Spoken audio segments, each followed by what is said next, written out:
Okay बिस्मिल्लाहिर्रहमानिर्रहीम अस्सलाम वालेकुम वरहमतुल्लाहि वबरकातुहू। स्टूडेंट्स, आज जिस टॉपिक पर हम बात करेंगे ये डायरेक्ट नरेशन और इनडायरेक्ट नरेशन का ही टॉपिक है, जिसके अंदर हम कुछ वर्ड्स हैं जिनको हम इंपॉर्टेंट वर्ड्स कह सकते हैं, इनको चेंज करते हैं। Okay, means how to change important words in direct narration और इनडायरेक्ट नरेशन। सही। सो देखें, ये बात तो आप जानते ही हैं कि दिस को दैट में चेंज कर दिया जाता है, दीज को दोज में चेंज कर दिया जाता है। अब ये कैसे किया जाता है उसकी एग्जांपल्स भी आज हम शेयर कर लेते हैं साथ ही। लेकिन दिस वैसे तो मतलब होता है ये के माना में ना, जब हम उर्दू में किसी चीज़ की तरफ इशारा करते हैं और वो एक हो तो हम कहते हैं this is a pen, this is a mobile, आप कह सकते हैं। लेकिन अगर बात करें दीज की, सो दीज एक से ज़्यादा चीज़ों के लिए इस्तेमाल होता है जो कि करीब है। ये भी करीब के लिए इस्तेमाल होता है और ये भी करीब के लिए इस्तेमाल होता है। फॉर एग्जाम्पल बहुत सारे मोबाइल्स हैं तो आप कहेंगे दीज आर मोबाइल्स। बट अगर हम बात करें दैट की, तो दैट इसके अपोजिट यूज़ होता है। अगर एक चीज़ है और वो करीब है तो हम कहेंगे this is, for example mobile है, दिस इज़ अ मोबाइल, ये एक मोबाइल है। अगर कहना वो एक मोबाइल है मतलब दूर है वो चीज़, तो हम कहेंगे that is a mobile. Okay. Similarly these की बात करें तो दीज वो उन चीज़ों के लिए यूज़ होता है जो कि करीब हैं। दीज आर मोबाइल्स, बहुत सारे मोबाइलें करीब ही हैं, ये मोबाइल्स हैं। बट अगर बहुत सारे मोबाइल्स जो हैं लेकिन दूर हैं तो हम कहेंगे दोज आर मोबाइल्स। अब इतनी बात समझने के बाद देखिए ज़रा इन एग्जाम्पल्स की तरफ। यहाँ लिखा है कि ही सेज, वो कहता है। अब देखें ये जो हिस्सा है ये हम पहले भी इस बात को बता चुके हैं, मैं रिपीट इसलिए कर रहा हूँ ताकि जहन नशीन हो जाए। ही सेज इन्वर्टेड कॉमा से बाहर है, इसको हम कहते हैं रिपोर्टिंग स्पीच। ओके। और ये हिस्सा जो कि इन्वर्टेड कॉमास के अंदर है, देख रहे हैं आप, ये पूरा यहाँ तक, मतलब इस एरिया को हटाकर। सही। सो ये जो है ये है रिपोर्टेड स्पीच।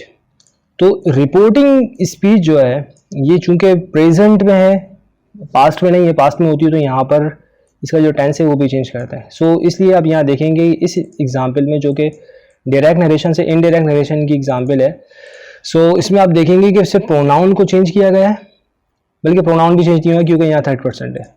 और यहाँ पर आप देखेंगे कि ये वाले जो वर्ड्स हैंगे इंपॉर्टेंट वर्ड्स, ये यहाँ पर चेंज होंगे। क्लियर। तो आप देखिए ही सेज, वो कहता है, he wants to buy this book, वो ये किताब खरीदना चाहता है। अब देखें दिस आ गया तो हम जब इसको चेंज करेंगे तो कहेंगे he says that he wants to buy that book. Clear. So आप देख सकते हैं कि यहाँ पर हमने दैट में चेंज कर दिया, यहाँ जो दिस यूज हुआ था। क्लियर। इसी तरह हम एग्जाम्पल्स को देख लें, यहाँ दीज की एग्जाम्पल है, देखें he says he wants to buy these books. सही है, दिस बुक एक किताब और दीज बुक्स बहुत सारी किताबें हो गई, तो हम चेंज करेंगे he says that he wants to buy those books. अब अगर यहाँ पर अगर यूँ परेशान हो रहे हैं कि भाई ये इन्वर्टेड कॉमास कहाँ चले गए और ये दैट कहाँ से आ गया, तो देखें वो जो हमने टेंस वाली वीडियो बनाई है उसको आप ज़रूर देख लें, मैं इसका डिस्क्रिप्शन में लिंक दे दूँगा। सो ताकि आपको पता चल जाए कि ये इन एक्चुअल हुआ क्या है। चूँकि वो वाली कहानी हमने वहाँ बता दी है तो इसलिए यहाँ रिपीट नहीं कर रहे हैं। वो लोग जो सीक्वेंस से देखते आ रहे हैं ज़ाहिर है वो बोर हो जाएंगे बेटा। इसी तरह देखें एक और एग्जांपल है यहाँ पर हेयर की, हेयर चेंज हो जाता है देयर में। सही। She says everybody was here, तो ये बन जाएगा she says that everybody was there. सही है। हेयर का मतलब यहाँ और देयर का मतलब वहाँ। अब ज़ाहिर है डायरेक्ट नरेशन से जब इनडायरेक्ट नरेशन में चेंज होगा तो ये तब्दीलियाँ तो आएंगी। सही। अपनी जो हमारी जो लैंग्वेज होती है हम उस पर हर चीज़ को कयास नहीं कर सकते। उर्दू लैंग्वेज में अगर देखें तो ऐसा नहीं होता कि हम इतनी ज़्यादा पाबंदी के साथ ये चेंजिंग कर रहे हो, ये लैंग्वेज का डिफरेंस हैगा। इंग्लिश लैंग्वेज में चूँकि ये रूल है तो इसलिए हम उसको फॉलो करते हैं। हेयर चेंज हो गया देयर में जनाब। सही है, यहाँ हेयर है और यहाँ देयर हो गया।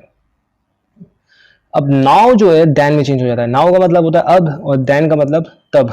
तब के मीनिंग यानी उस वक्त, यूं चला जाता। एक तो दैन का मतलब होता है फिर, कहते हैं ना कि मैंने ये काम किया, दैन ये काम किया, मतलब इसके बाद ये काम किया। सही। तो अब बात करें दैन की, तो ये कैसे चेंज हुआ। ही सेज, दे से, वो कहते हैं, it's 10 o'clock now, it's 10 o'clock now, मतलब अभी 10 बज रहे हैं। तो जाहिर है कि जब ये बात सुनकर कोई जब दूसरों को बताएगा तो जाहिर है वक्त तो बदल चुका होगा ना। जाहिर है ये इन डायरेक्ट नरेशन है, और जब इनडायरेक्ट नरेशन में जाता है तो वो अपने मफहूम में भी तब्दीली हो जाती है उसके। आप अपना मफहूम ही बताते हैं, उस बात का मफहूम जो आपने सुनी होती है, यही इनडायरेक्ट नरेशन होती है। तो हमने चेंज किया, दे say that it's 10 o'clock then। Clear? देखिए कोई और चेंजिंग नहीं हुई, सिर्फ ये नाउ से देन, यहाँ पर और कोई चेंजिंग नज़र नहीं आ रही है हमें। इसी तरह देखें, सर का अगर वर्ड आ जाए तो ये कैसे चेंज होता है? सर का वर्ड हो या मैडम का वर्ड हो, ये चेंज होगा रिस्पेक्टफुली के वर्ड से, उस पर रिप्लेस हो जाएगा। कैसे? They said sir the time is over, तो हम कहेंगे they said respectfully that the time was over. Is over, was over हो गया। क्यों हो गया?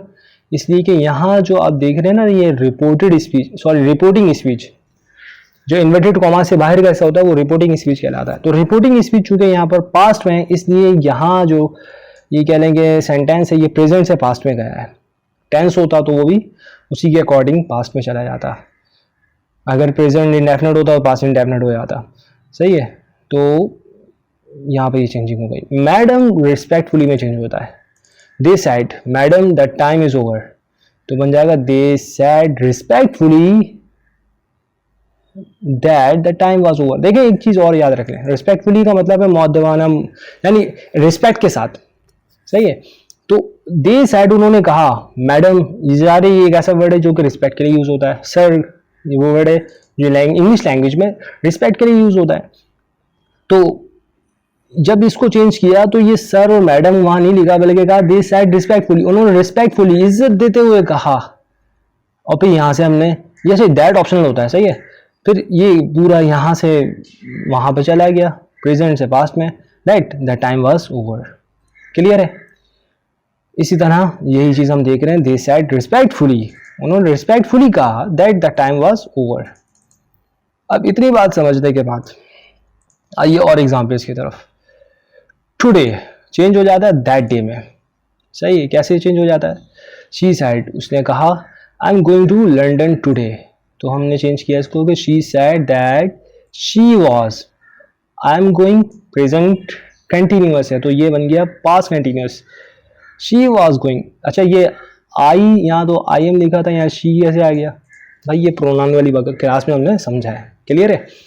तो मैं दोबारा बता दूं, यहाँ जो ये प्रोनाउन होता है ना, ये इसके अकॉर्डिंग चेंज होता है। क्लियर है? So she said that she was going to London today, change हो गया दैट डे। क्लियर है? टुडे का मतलब आज होता है, दैट डे वो डे, उस दिन। सही है? और यस्टरडे वो वाला कल जो कोई गुजर गया, द प्रीवियस डे, ये उसमें चेंज हो जाएगा। She said I visited Oxford University yesterday. Clear?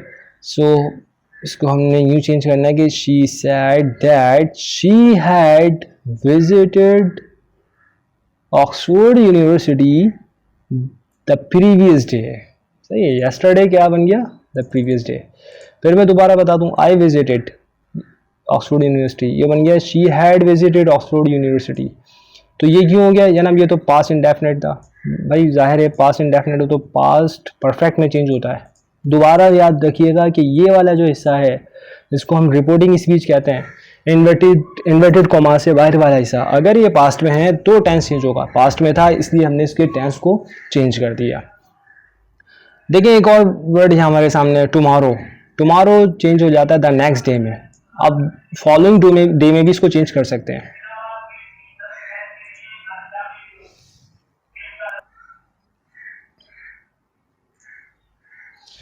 अच्छा तो जनाब टुमारो द नेक्स्ट डे में चेंज हो जाता है या फॉलोइंग डे में चेंज हो जाता है, ये आपकी मर्जी है, नेक्स्ट डे लगाएं या फॉलोइंग डे लगाएं। देखें यहाँ पर क्या लगाया इन्होंने, द नेक्स्ट डे लगाया है। She said I am going to London tomorrow. अब ये ज़ाहिर है प्रेजेंट कंटिन्यूअस है तो ये बन जाएगा past continuous. She said that she was going to London, tomorrow change हो गया she was going to London the next day में। इसी तरह ये वर्ड है टू नाइट, असल में टी नहीं लिखा हुआ यहाँ पर, तो हम ये एक्चुअल एक जगह लिखा हुआ है तो हम वहीं से इसकी रिकॉर्डिंग कर रहे हैं। सो यहाँ पर यह है टू नाइट, टी आखिर में है। ये टू नाइट जो है दैट नाइट बन जाता है। टू नाइट का मतलब होता है आज रात, और दैट नाइट उस रात। तो ये कैसे चेंज हो गया जनाब? शी सेड, उसने कहा, I am going to see him tonight, मैं उसे आज मिलने जा रही हूँ, उसे देखने जा रही हूँ। मिलना देखना एक ही बात है, तो ये चेंज हो गया। She said that she was going to see him that night. Clear है? प्रेजेंट कंटिन्यूस, पास्ट कंटिन्यूस, ये है टेंस वाली चेंजिंग। इसी तरह देखें लास्ट वन जो है, लास्ट एग्जाम्पल हमारे पास, गुड मॉर्निंग का वर्ड आ जाए या गुड इवनिंग का वर्ड आ जाए या गुड डे का वर्ड आए, सही। अच्छा, एक बात और मैं बता दूं, ये लैंग्वेज टू लैंग्वेज डिफरेंट होता है। फॉर एग्जांपल अगर आपने जापानीज़ में कहना हो तो आप कहते हैं कोनिचिवा, जो मुझे याद पड़ रहा है, ये हिसाब से मैंने सुना था, जो कि जापान में खुद रह कर आए। गुड नाइट कुम्बावा वो कहते हैं, बट हम यहाँ पर क्या कहते हैं? Good morning. अच्छा, अरबी में कहते हैं ये सबाहल खैर, मसाउल खैर, इस तरह वो वहाँ पर वर्ड्स होते हैं। तो बहरहाल ग्रीटिंग के लिए यूज़ होते हैं। तो यहाँ देखें एग्जांपल, शी सेड, उसने कहा, गुड मॉर्निंग सर डेविड। अब ज़ाहिर है गुड मॉर्निंग अलग वर्ड है, और फिर सर डेविड उसको मुखातिब करने के लिए कहा। यहाँ जो ये सर आया है ये वाला नहीं है, जैसे हमने ऊपर देखा था ना कि हमने कहा था कि जनाब ये सर जो है ये रिस्पेक्टफुली में चेंज हो जाएगा। नहीं, ये असल में वहाँ सिर्फ वर्ड सर का कहा था उसने मुखातिब करने के लिए, तो यहाँ तो पूरा उसका एक तरह से नाम का हिस्सा बना दिया इसने। तो इसलिए हम कहेंगे कि she said good morning sir David, मतलब उसने सर डेविड को ग्रीटिंग पेश की, सलाम पेश किया। क्लियर है? सो मैं उम्मीद करता हूँ कि आपको यहाँ तक अच्छी तरह समझ में आ गया होगा। If you have any question regarding this topic feel free to ask. Okay, आप कमेंट भी कर सकते हैं, मैं एक एक्सरसाइज भी पेश कर दूंगा जिसको आप ये कह लें कि करेक्ट आंसर देकर जान सकेंगे कि आपने सही तरह इसको सीखा या नहीं सीखा। सही है? तो आप उस एक्सरसाइज को ज़रूर अटेंड कीजिएगा। अपना बहुत सा ख्याल रखिएगा। अस्सलामु अलैकुम वरहमतुल्लाहि वबरकातुहू।